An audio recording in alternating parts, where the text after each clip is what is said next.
Linear equation in two variable का ये हमारा सेकंड लेक्चर है। फर्स्ट लेक्चर में हमने पढ़ा था कि लीनियर इक्वेशन जो हम लोग को पेयर ऑफ लीनियर इक्वेशन दिया हुआ है वो लीनियर इक्वेशन कहाँ पे जाके इंटरसेक्ट करते हैं वो पॉइंट हम लोग को सोल्यूशन में निकालना था अपने। यानी कि हमारा क्वेश्चन क्या था, दो लीनियर इक्वेशन दिया हुआ था, दो लीनियर इक्वेशन में से हम लोग को साइमल्टेनियसली सॉल्व करने के बाद उसमें से हम लोग एक एलिमिनेट कर देते थे कोएफिशिएंट सेम करके। उसके बाद x और y की वैल्यू हमारी आ जाती थी, तो जो x और y की वैल्यू रहती थी वही क्या होता था, पॉइंट ऑफ इंटरसेक्शन, यानी कि दोनों लाइन कहाँ पे इंटरसेक्ट करेंगी वही हमारा क्या होता था, सॉल्यूशन होता था।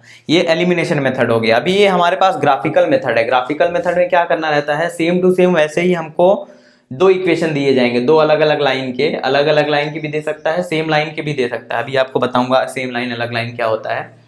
तो एक दो इक्वेशन देगा, तो अभी पहले ही मैंने बताया था, जैसे मैंने एक इक्वेशन लिख दिया x + y = 0, x - y = 0, ऐसा कुछ भी इक्वेशन लिख देता हूं मैं। ये दो इक्वेशन है, दोनों इक्वेशन का ग्राफ पे कोई ना कोई लाइन होगा। अभी आपको बताया था कि लीनियर इक्वेशन है, मतलब हर एक इक्वेशन का क्या रहेगा, एक लाइन रहेगा, है ना, यानी कि एक ही लाइन में रहेगा। तो हम लोग क्या करेंगे, x की वैल्यू के लिए फर्स्ट इक्वेशन जो रहेगा उसके लिए हम लोग उसका लाइन ड्रॉ करेंगे। समझ लो ये वाला लाइन उसका फर्स्ट इक्वेशन 1 का ये लाइन हो गया, और उसके बाद सेकेंड इक्वेशन का एक लाइन ड्रॉ करेंगे। सेकेंड इक्वेशन का समझ लो ये लाइन हो गया इक्वेशन 2। अभी ये दोनों पॉइंट ऑफ इंटरसेक्शन, मतलब जहां पे इन दोनों ने एक दूसरे को कट किया है वो पॉइंट हम लोग बता देंगे कि पॉइंट ऑफ इंटरसेक्शन ये है, तो हमारा आंसर निकल जाएगा, है ना। यानी कि दोनों लाइन का सबसे पहले हम लोग क्या करेंगे, ग्राफ पे उसका प्लॉट करेंगे कि लाइन का इक्वेशन क्या है। ये फर्स्ट वाली लाइन का इक्वेशन ग्राफ पे कैसे ड्रॉ करना है वो हम लोग सीखेंगे। फर्स्ट वाली लाइन का निकाल देंगे, उसके बाद सेकेंड लाइन का निकाल देंगे, उसके बाद हमको दिखेगा कि ग्राफ पे वो वैल्यू कहाँ है। ये x एक्सिस हो गया, ये y एक्सिस हो गया, यहाँ पे 1 2 3 ऐसा कुछ वैल्यू रहेगा। ये तो हो गया जब ये दोनों लाइन जो है, लीनियर लाइन जो है वो इंटरसेक्ट करती है। ऐसा तीन टाइप का हो सकता है, एक तो हो गया इंटरसेक्ट कर रही है, एक तो हो गया वन लाइन, मतलब एक ही लाइन का समझ लो दो इक्वेशन दे दिए। समझ लो 2x + 3y = 4 दे दिया है, एक लाइन का इक्वेशन है, ये लीनियर इक्वेशन है क्योंकि पावर इसका देखो हमेशा 1 है। और इसको मैं अगर 3 से मल्टीप्लाई कर देता हूं तो 6x + 9y = 12। ये भी तो एक इक्वेशन दिख रहा है, ये दोनों अलग अलग इक्वेशन दिख रहे हैं लेकिन है क्या, एक ही लाइन की इक्वेशन है। मतलब अगर आपको कभी ऐसा इक्वेशन दे देगा तो वो तो एक लाइन ये रहेगी, उसी के ऊपर दूसरी लाइन भी ऐसा ड्रॉ हो जाएगी, यानी कि लाइन क्या हो जाएगी, एक दूसरे के ऊपर ही रहेगी, यानी कि एक दूसरे के ऊपर ही लाइन रहेगी। तो एक दूसरे के ऊपर रहेगी तो यहाँ पे भी इंटरसेक्ट कर रहा है, यहाँ पे भी कर रहा है, ऐसे ऐसे इनफाइनाइट टाइम्स कर रहा है। कितने टाइम कर रहा है, इनफाइनाइट टाइम्स, मतलब बहुत ज्यादा बार इंटरसेक्ट कर रहे हैं ये दोनों। ये कैसे हम लोग को पता चलेगा, जब a1/a2 = b1/b2 = c1/c2 रहेगा, तब हम लोग को समझ में आएगा वो एक ही लाइन का इक्वेशन है। अभी a1 a2 b1 b2 और c1 c2 क्या है, कभी भी हम लोग को जो इक्वेशन दिया रहता है वो नॉर्मल फॉर्म, उसका general form a1x + b1y = c1 ऐसा होता है। यानी कि ये x जो लिखा है 1x है, यहाँ पे 1y है, इधर 1 0 है, यानी कि a1 इसमें क्या है 1, b1 क्या है 1, c1 क्या है 1। और a2 की जगह पे भी यहाँ पे देखो कोएफिशिएंट, वेरिएबल का कोएफिशिएंट a1 b1 होता है, यानी कि a1 दोनों इक्वेशन का a1/a2 b1/b2 c1/c2 हम लोग निकालेंगे। अगर तीनों इक्वल आ गया तो हम लोग बोलेंगे ये एक ही लाइन को रिप्रेजेंट करते हैं। जब भी एक ही लाइन को रिप्रेजेंट करेंगे तो हमको इनफाइनाइट नंबर ऑफ सॉल्यूशन मिलेगा। कितना मिलेगा, इनफाइनाइट, मतलब बहुत सारा सॉल्यूशन मिल सकता है।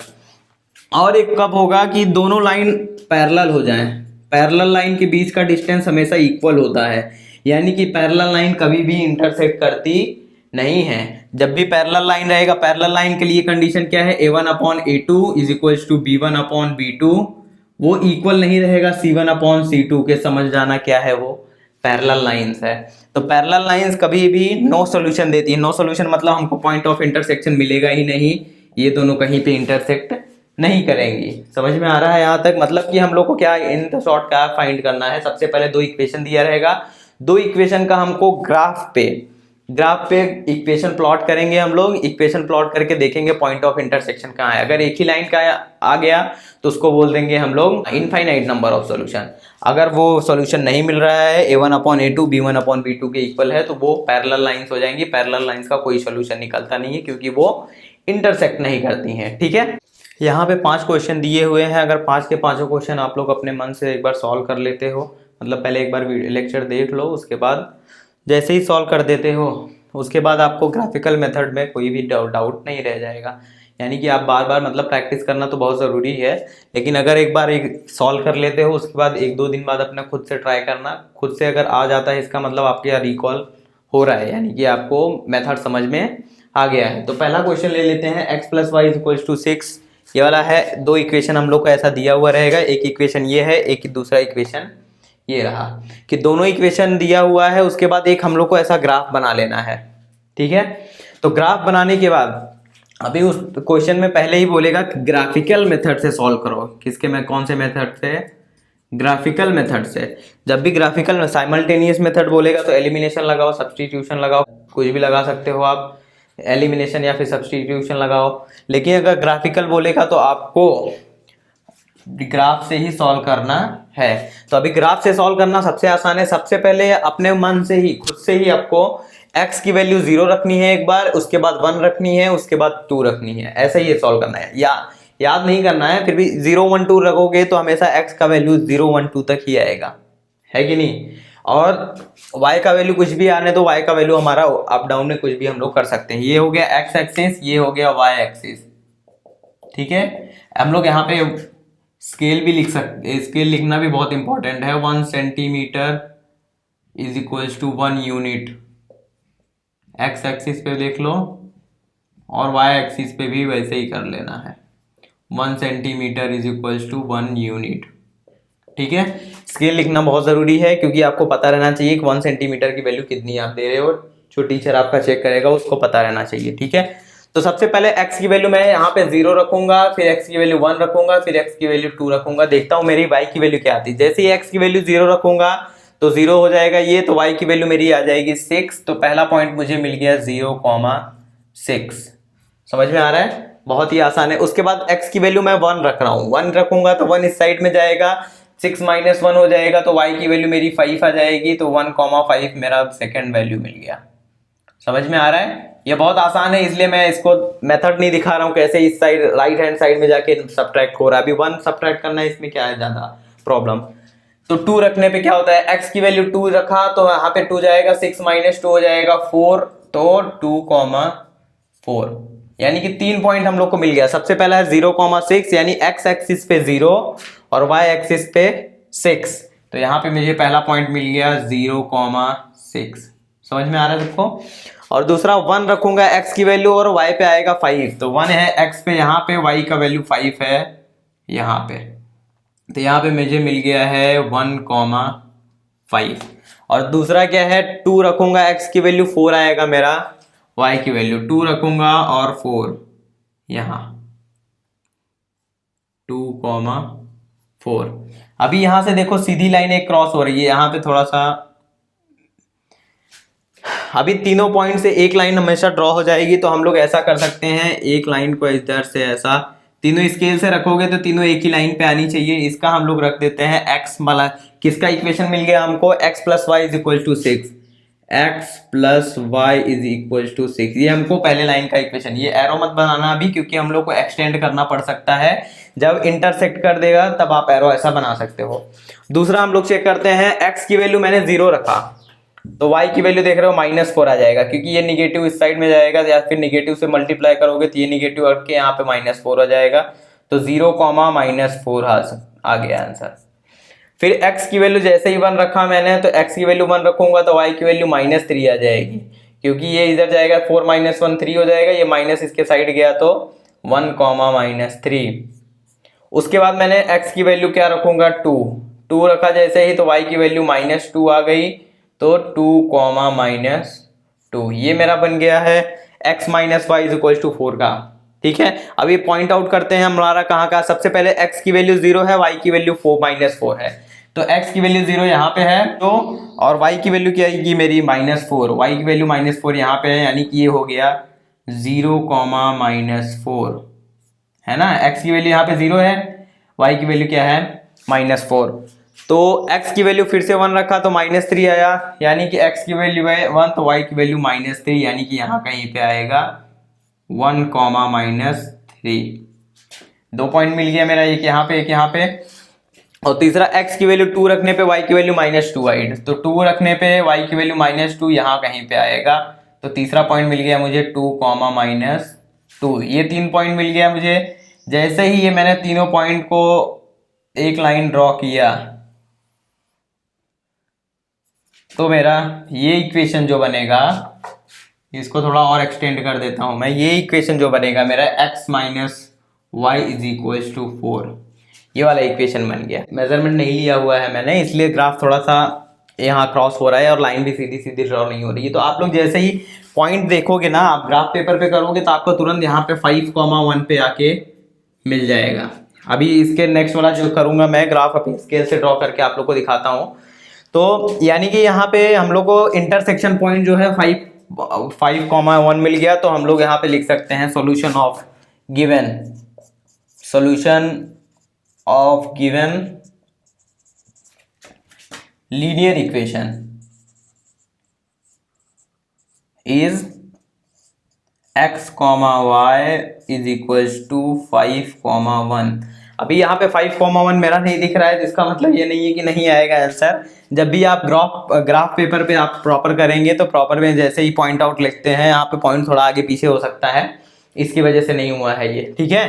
तो 5,1 पे आप तुरंत का तुरंत आपका मिल जाएगा यहाँ पे। यानी कि सॉल्यूशन जो होता है, सॉल्यूशन का मतलब है point of intersection. Point of intersection जैसे ही आपको मिल गया, समझ लो आपका सॉल्यूशन मिल गया। नेक्स्ट है हमारा x + y = 0, 2x - y = 9। इसको भी सेम तरीके से सॉल्व करके देखते हैं। x + y, सबसे पहले x + y = 0 पे x की वैल्यू 0 रखूंगा तो y की वैल्यू भी 0 आएगी। तो पहला आएगा 0,0, यानी कि ओरिजिन पे हमेशा 0,0 होता है। x की वैल्यू 1 रखूंगा जब भी मैं, तो इस साइड में जाएगा तो -1 हो जाएगा, तो y की वैल्यू -1 हो जाएगी। तो 1, -1 मेरा दूसरा पॉइंट आ गया। तीसरे पॉइंट पे x की वैल्यू 2 रखूंगा तो y की वैल्यू उस साइड में जाएगी, तो -2 हो जाएगा। तो 2, -2। अभी कैसे हुआ है, x + y की x की जगह पे 2 रखा, 2 + y = 0, तो y = ये राइट हैंड साइड में गया तो -2 ही हो जाएगा ना, है ना।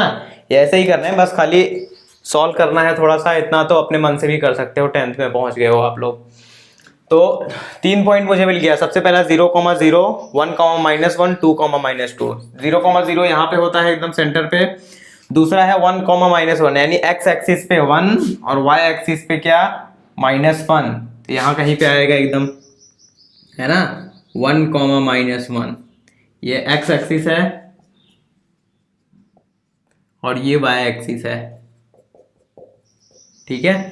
तो 1, x एक्सिस यहाँ पे मिल गया। अभी 2 जैसे ही रखा मैंने, x की वैल्यू 2 रखूंगा, y की वैल्यू -2, तो यहाँ कहीं पे आएगा ये 2, -2, 2, -2।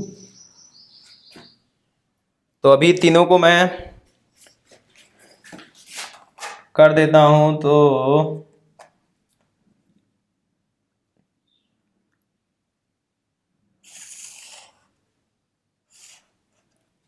ठीक है। ओरिजिन से पास हुआ 2 यहाँ पे आएगा, 2, -2 यहाँ पे आएगा, ठीक है। ये तीनों पॉइंट हम लोग को मिल गया 0,0। इसको थोड़ा सा और एक्सटेंड कर देता हूं मैं, यहां से नीचे से भी एक्सटेंड कर देता हूं, ठीक है।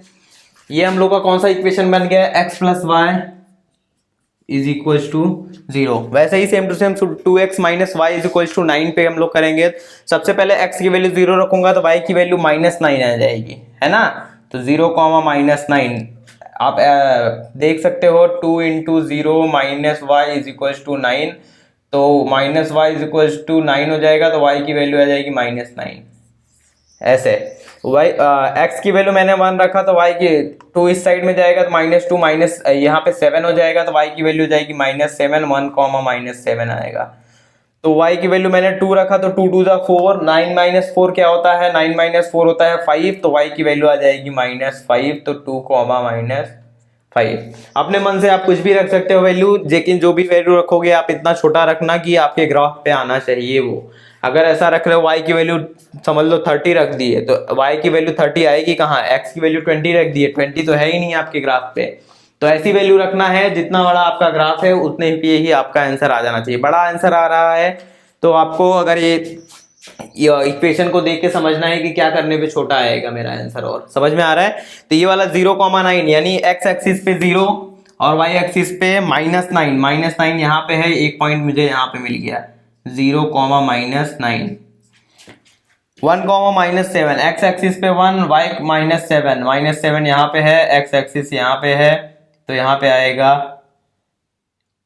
1, -7। दूसरा है 2, -5, 2, -5 यानी कि वाई एक्स एक्सिस पे 2, वाई एक्सिस पे -5, यहाँ कहीं पे आएगा 2, -5, है ना। अभी यहाँ पे लाइन ड्रॉ कर सकते हैं हम लोग।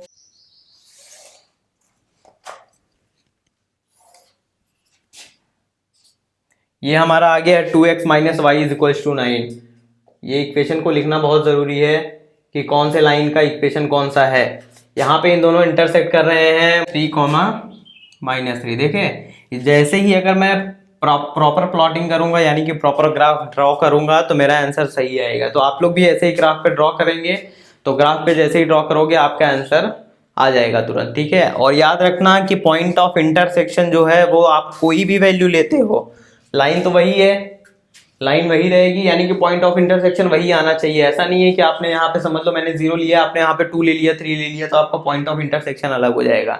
अलग नहीं होगा, क्योंकि लाइन तो वही है ना। आपने 0 कहीं और पे लिया तो आपका समझ लो यहाँ पे पॉइंट आया, यहाँ पे आया, यहाँ पे आया, लेकिन लाइन ड्रॉ होते टाइम इंटरसेक्ट वहीं पे जाके करेगी। Solution of the given linear equation को हम लोग लिख सकते हैं इस बार, क्या है 3, -3, ठीक है। यानी कि सॉल्यूशन भी आपको लिखना है, यानी कि ग्राफ वाला जैसे ही आएगा आपका तुरंत बहुत ही आसान आ जाए, समझ लो। 3 मार्क्स के लिए ये क्वेश्चन आता है। 3 मार्क्स में 1 मार्क्स इसका मिलता है, 1 मार्क्स दूसरे इक्वेशन का मिलता है, और 1 मार्क्स आपको ग्राफ का मिलता है। तो ग्राफ जैसे ही आपने ड्रॉ कर दिया, आपका तीनों को तीनों मार्क्स कहीं पे डिडक्ट होने का कोई चांसेस है ही नहीं, क्योंकि ग्राफ में क्या ही डिडक्ट होगा, ठीक है। तो ये बहुत ही आसान हो जाएगा आप लोग के लिए, जैसे जैसे आप थोड़ी बहुत प्रैक्टिस करेंगे। तो आपको ये लिखना बहुत जरूरी है, सॉल्यूशन ऑफ द गिवन। अगर आपका मार्क्स बहुत ज़्यादा आता है तो आपका यहाँ से 1 मार्क्स कैंसिल होने का चांस रहता है, वैसे ज़्यादातर तो होता नहीं है। बढ़ते अपने नेक्स्ट प्रॉब्लम की तरफ। 3x - y = 2, 2x - y = 3। x की वैल्यू अगर 0 रख दूंगा तो ये पूरा का टर्म 0 हो जाएगा, तो y की वैल्यू आ जाएगी -2, तो आंसर आएगा 0, -2, है ना। y की x की वैल्यू फिर से 1 रखी मैंने अपने मन से, 1 रखूंगा तो 3 उस साइड जाएगा तो -3 हो जाएगा, तो -2 - 3 क्या होता है -1, यानी कि 2 - 3 हो जाएगा, ये -1 आएगा। -1 को बाद में माइनस से पूरे टर्म को मल्टीप्लाई कर दूंगा तो 1 आ जाएगा, तो ये हो जाएगा 1, 1, 1। दूसरा, जब जैसे ही मैंने x की वैल्यू 2 रखी तो 3 2 हो जाएगा 6, 2 - 6 करेंगे तो 2 - 6 -4 हो जाता है, ये माइनस कर दिया उसको प्लस, तो ये हो जाएगा +2, 4 आंसर आ गया, ठीक है। यानी कि पहला वाला इक्वेशन हमारा हो चुका है, 3 पॉइंट पहले वाले इक्वेशन के हमको मिल गए हैं। यानी कि हमको अब क्या करना है, पहला इक्वेशन की लाइन ड्रॉ कर देनी है। सबसे पहले x की वैल्यू 0 है, x की वैल्यू x एक्सिस पे 0 यहाँ पे होता है, तो y की वैल्यू -2 होनी चाहिए, y की वैल्यू -2 यहाँ पे है, तो यानी कि पहला पॉइंट मुझे मिल गया 0, -2। आ रहा है समझ में सबको। तो वैसे ही x पे 1 ले लिया मैंने, x के पे 1 लूंगा तो y की वैल्यू भी 1 आएगी, तो 1, 1 कहाँ पे आएगा मेरा, 1, 1 यहाँ पे आ गया, तो इसको मैं ले लेता हूँ 1, 1, एक पॉइंट मेरी यहाँ पे मिल गई, ठीक है। और तीसरा है वो x की वैल्यू 2 रखूंगा तो y की वैल्यू 4 आ रही है, तो 2 रख रहा हूं तो y की वैल्यू 4 आ रही है, यानी कि यहाँ कहीं पे मेरा मिलेगा 2, 4। अभी ये तीनों पॉइंट को मैं एक ही लाइन में ड्रॉ कर दूंगा, तो ड्रॉ करते ही मेरा एक लाइन बन जाएगा। इसको थोड़ा सा और एक्सटेंड कर देता हूं मैं। ये जो मेरा ग्राफ बना है ये कौन से लाइन का ग्राफ है, 3x - y = 2, तो यहाँ पे लिखना पड़ेगा 3x - y = 2। अभी मेरा एक ग्राफ बन गया है। ये वाली इक्वेशन के लिए सबसे पहले x की वैल्यू मैंने 0 रखी, तो x की वैल्यू 0 रखूंगा तो y की वैल्यू आएगी -3, तो 0, -3। समझ में आ रहा है। x की वैल्यू मैं 1 रखता हूं तो x की वैल्यू यहाँ पे 2 हो जाएगा, 3 - 2 होता है 1, यह हो जाएगा माइनस, तो -1। समझ में आ रहा है ना, 3 - 2 हो जाता है 1, लेकिन यहाँ पे निगेटिव साइन से मल्टीप्लाई कर दूंगा तो ये हो जाएगा -1, इसीलिए मैंने यहाँ पे -1 लिखा हुआ है। तो 1, -1 मेरा दूसरा पॉइंट मिल गया इस लाइन का, है ना। अभी तीसरा पॉइंट के लिए x की वैल्यू मैं 2 रखता हूं तो ये हो जाएगा 4, 3 माइनस 4 क्या होता है, -1 होता है, माइनस को मल्टीप्लाई कर दूंगा तो 1 आएगा, तो 2, 1 आ जाएगा। यानी कि ये वाली लाइन का मेरे को तीनों पॉइंट मिल चुका है। तीनों पॉइंट जैसे ही मिल गया तो मैं सबसे पहले 0, -3 यानी x एक्सिस पे 0 और y एक्सिस पे -3, यहाँ पे पहला पॉइंट मिल गया, ये है 0, -3, है ना। और दूसरा है मेरा 1, -1 यानी कि x एक्सिस पे 1, y एक्सिस पे -1, ये मुझे मिल गया है 1, -1। और तीसरा मुझे मिला है x एक्सिस पे 2, y एक्सिस पे 1, x एक्सिस पे 2 और y एक्सिस पे 1 यानी कि यहाँ कहीं भी मिल गया है 2, 1, है ना, यहीं कहीं आएगा यहाँ पे। तभी ये पॉइंट और ये पॉइंट और ये पॉइंट तीनों को जैसे ही मैं ड्रॉ करता हूँ, थोड़ा सा लाइन में इसमें थोड़ा सा इशू आ सकता है आप लोग को आंसर, लेकिन आप जैसे ही ड्रॉ करोगे, ये वाला ग्राफ जो है मेरा, ये ग्राफ है 2x - y = 3, ये वाला ग्राफ मिल गया। यहाँ पे देख रहे हो, यहाँ पे पॉइंट ऑफ इंटरसेक्शन यहाँ पे कहीं पे मिल रहा है, एक्स एक्सिस पे -1 और 5, -1 और -5, -1, -5 ये आ गया है हमारा गिवन सॉल्यूशन। नेक्स्ट है हमारा question number 4, x + 2y = 4, 3x + 6y = 12 दिख रहा है मुझे। अभी आप इन दोनों इक्वेशन को ध्यान से देखिए, ध्यान से देखने पे मुझे क्या समझ में आता है, x + 2y = 4 जो है, अगर इसी को मैं 3 से मल्टीप्लाई कर देता हूं तो ये हो जाता है 3x + 6y = 12। देख रहे हो, दोनों अलग अलग इक्वेशन नहीं है, इसी को खाली क्या कर दिया, लेफ्ट हैंड साइड में वही 3 से मल्टीप्लाई कर दिया, राइट हैंड साइड में वही 3 से मल्टीप्लाई कर दिया। शुरुआत में ही जब भी मैंने ये सेकंड लेक्चर के स्टार्टिंग में ही मैंने बताया था कि कोई भी अगर एक ही इक्वेशन है, उसको लेफ्ट साइड और राइट साइड अगर मल्टीप्लाई सेम टर्म से करते हो तो वो इक्वेशन भले ही अलग बन जाएगा लेकिन लाइन तो वही रहेगी ना। तो लाइन एक ही है ये, इसमें भी देखना, मैं अभी यहाँ पे दोनों इक्वेशन का ग्राफ ड्रॉ करूंगा, दोनों एक के ही ऊपर आएगा, तो इसको आपको लिखना पड़ेगा, solution of given linear equation will be infinite, यानी कि इसका इनफाइनाइट, क्योंकि एक के ऊपर एक ही लाइन आ गई ना, इसीलिए वो इनफाइनाइट नंबर ऑफ सॉल्यूशन आएगा। समझ में आ रहा है। ये आ गया x + 2y = 4, यानी कि x की जगह पे जब भी 0 रखूंगा तो y की वैल्यू आ जाएगी 2। वेरी गुड, यानी कि x की जगह पे 0 रखूंगा तो y 2, तो 0, 2 आ जाएगा पहला आंसर मेरा। समझ में आ रहा है सबको। x की जगह पे अगर मैंने रख दिया 1, जैसे ही 1 रखूंगा तो ये -3 हो जाएगा, ये 3/2 आ जाएगा y की वैल्यू, है ना। इसीलिए अगर y की वैल्यू 3/2 आएगी तो डेसिमल में आएगा, तो डेसिमल में थोड़ा सा कंफ्यूजन हो जाएगा मेरे को। तो क्या करूंगा मैं, y की वैल्यू, x की वैल्यू ऐसा कुछ रखूंगा ताकि y की वैल्यू फ्रैक्शन में ना आए। तो अगर यहाँ पे मैं 2 रखता हूं तो 4 - 2 क्या हो जाएगा, 2 / 2 हो जाएगा 1, यानी कि x की वैल्यू मैं यहाँ पे 2 रख देता हूं तो y की वैल्यू मेरी क्या आ जाएगी 1, तो 2, 1 हो जाएगा। मैंने ऐसा क्यों किया, क्योंकि मेरे को फ्रैक्शन में मेरा y का वैल्यू किस में आ रहा था, फ्रैक्शन में। जब भी आपको फ्रैक्शन में आएगा ना तो आपको तुरंत ध्यान दे देना है कि फ्रैक्शन क्यों लेके जाऊं, इससे अच्छा वैल्यू ही चेंज कर देता हूं, हमारे ऊपर ही तो है, x की वैल्यू कुछ भी रखूं मैं। समझ में आ रहा है ना। तो x की वैल्यू 2 रख दिया। अभी x की वैल्यू ऐसा कौन सा रखूंगा कि मेरी फ्रैक्शन में नहीं आएगा, -2। तो -2 रखने पे क्या होता है देखते हैं, -2 रखूंगा तो ये 6 हो जाएगा, है ना, क्योंकि उस साइड जाएगा तो 4 प्लस हो जाएगा 2, 6 हो जाएगा, 6 / 2 आएगा 3, तो यानी कि यहाँ पे -2, हो जाएगा 3। मैंने क्यों रखा है ऐसा, आपको समझ में आया, क्योंकि मुझे फ्रैक्शन में नहीं चाहिए था। समझ में आ रहा है सबको। फर्स्ट लाइन का मेरे पास 3 पॉइंट आ गया है, तीनों पॉइंट मैं ड्रॉ करता हूँ। 0, 2, 0, 2 क्या होता है, x की वैल्यू 0, y की वैल्यू 2, यहाँ पे आएगा, ये होता है 0, 2 आ गया पहला पॉइंट। 2, 1 यानी x की वैल्यू 2 रखनी है, y की वैल्यू क्या करनी है 1, तो यहाँ पे आ जाएगा मेरा, कहीं पे ये आएगा 2, 1। और तीसरा है -2, 3 यानी कि x की वैल्यू -2 और y की वैल्यू 3, x की वैल्यू -2 और y की वैल्यू क्या आएगी 3, तो यहाँ पे कहीं पे आएगा मेरा तीसरा पॉइंट 2, -2, 3, है ना। अभी ये पॉइंट और ये पॉइंट, ये तीनों पॉइंट से मेरा एक लाइन ड्रॉ हो गया, तो इस मैं x + 2y = 4।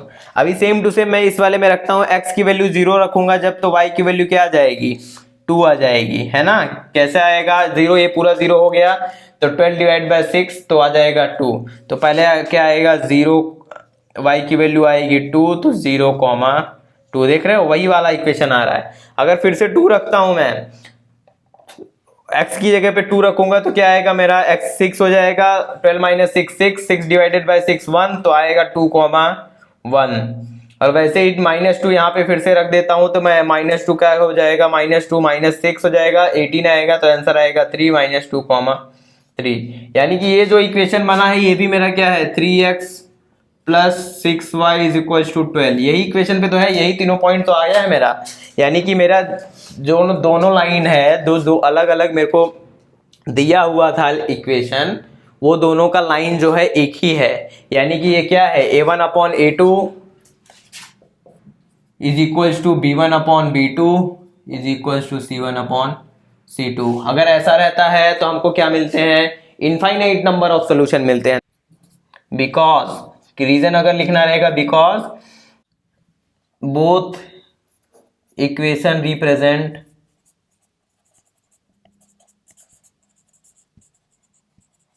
Single line. यानी सिंगल लाइन दोनों इक्वेशन क्या कर रहा है, एक ही लाइन को रिप्रेजेंट कर रहा है। तक हम लोग ने क्या देखा है कि दोनों लाइन इंटरसेक्ट करती हैं। पहला तीनों हम लोग जो क्वेश्चन देखा था उसमें दोनों लाइन क्या कर रही थी, इंटरसेक्ट। यानी कि जो दोनों इक्वेशन हम लोग को दिया था वो इंटरसेक्ट कर रहा था। फोर्थ वाले में हमने देखा थी एक ही लाइन को दो अलग अलग तरीके से लिखा गया है, यानी कि 2 से 3 से मल्टीप्लाई कर दिया गया है। तो हम लोग को इनफाइनाइट नंबर ऑफ सोल्यूशन मिला, क्योंकि एक ही लाइन के ऊपर दूसरी लाइन ड्रॉ हो रही है तो बहुत बार इंटरसेक्ट करते हुए जा रही है, इसीलिए इनफाइनाइट नंबर ऑफ सोल्यूशन मिला मुझे। तो अभी तीसरा इक्वेशन, फिफ्थ वाला लास्ट क्वेश्चन जो है, ये 1.2 का जो ग्राफिकल मेथड है, इसका लास्ट क्वेश्चन है। ये लास्ट क्वेश्चन में हम लोग को क्या देखना है, दिखाया है x - 2y = 4। सबसे पहले x की वैल्यू जैसे ही मैंने 0 रखी तो y की वैल्यू आ गई -2, तो 0, -2 लिख सकता हूं मैं, ठीक है।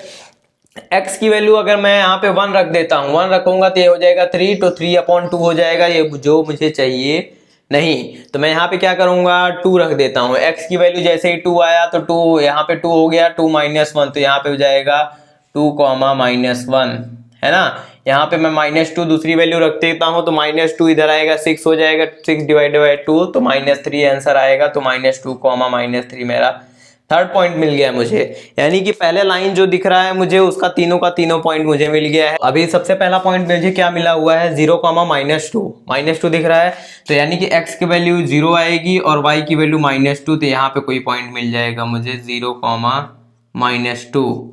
और तीसरा पॉइंट क्या मिल रहा है मुझे, -2, सेकेंड पॉइंट 2, -1 है, x एक्सिस पे 2 और y एक्सिस पे -1, यानी कि यहाँ कहीं पे मुझे पॉइंट मिल जाएगा 2, -1 यहाँ पे। और थर्ड है -2, x एक्सिस पे -2, y एक्सिस पे -3, यानी कि -2 और -3, यहाँ कहीं पे मुझे पॉइंट मिल जाएगा थर्ड वाला -2, -3, ठीक है। अभी ये क्या करूंगा मैं, तीनों लाइन से एक लाइन ऐसा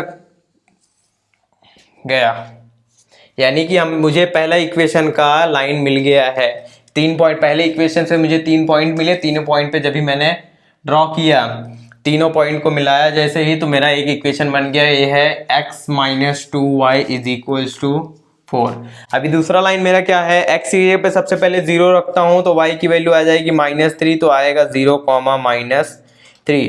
तो x की जगह पे जैसे ही अगर 1 रख देता हूं मैं, यहाँ पे 1 रखूंगा तो फ्रैक्शन में आ जाएगा, इसीलिए मैं क्या करूंगा 2 रखूंगा। जैसे x की जगह पे जैसे ही 2 रखता हूं तो 2 2 हो जाएगा, ये 4 - 4y = 12। तो 4 इस साइड जाएगा तो 8 बचेगा, तो y = 8 divided by -4, 8 divided by -4 क्या होता है, y की वैल्यू आ जाएगी -2, तो यहाँ पे -2 आएगी, यानी कि 2, -2। ये मुझे मिल गया है इस लाइन का दूसरा पॉइंट। अभी यहाँ पे मैं -2 रखता हूँ, -2 जैसे ही रखूंगा तो यहाँ पे जाके 16 हो जाएगा, 16 डिवाइडेड बाय 4 क्या होगा, -4, तो -2, -4। अभी ये लाइन का मुझे तीनों पॉइंट मिल चुका है ना। एक लाइन का, ये वाले लाइन का तीनों पॉइंट मिला, अभी ये वाले लाइन का भी तीनों पॉइंट मिल रहा है।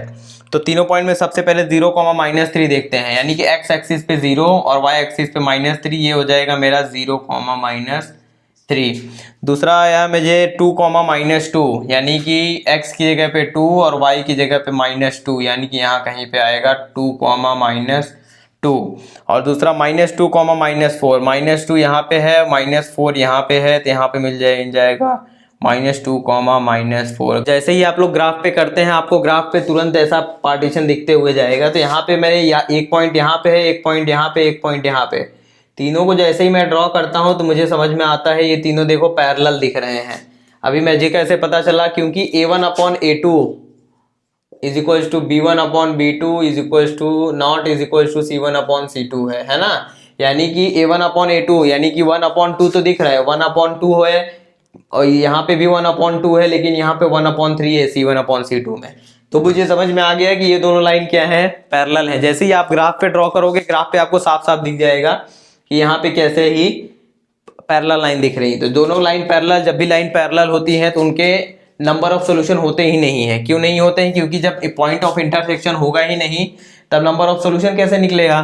तो यानी कि इसका सॉल्यूशन होगा देयर इज नो सॉल्यूशन